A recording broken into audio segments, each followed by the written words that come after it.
ମହାଦେବ ଉତ୍ତର କରିଛନ୍ତି ସଂସାରରେ ବ୍ରାହ୍ମଣ ବୋଲି ସେ ଯିଏ କିଏ ନାଇଁ ସଂସାରରେ ଯାହାକୁ ପ୍ରତିଟି ଦ୍ରବ୍ୟରେ ପ୍ରତିଟି ପଦାର୍ଥରେ ପ୍ରତିଟି ବସ୍ତୁରେ କେବଳ ବ୍ରହ୍ମ ହିଁ ଦେଖାଯାଏ ସେ ହେଉଛି ବ୍ରାହ୍ମଣ।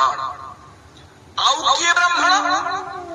ଆଉ ସେଇ ବ୍ରାହ୍ମଣ କଣ ହବା ଦରକାର? କାହାର ଆବଶ୍ୟକତା ସେଠି ରହିବା ଦରକାର?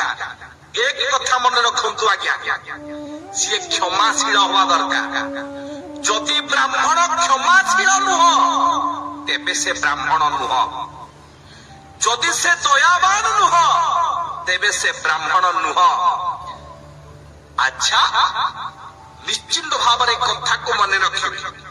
ନିଜ ମଧ୍ୟରେ ଯଦି ଆପଣ ବ୍ରହ୍ମତ୍ୱକୁ ସ୍ଥାନ ଦେଲେ, କ୍ଷମାଶୀଳ ହେଲେ ଏବଂ ଦୟାବାନ ହେଲେ, ନିଶ୍ଚିନ୍ତ ଭାବରେ ଆପଣ ବ୍ରାହ୍ମଣ ସହିତ ସମାନ ହେଇଯିବେ।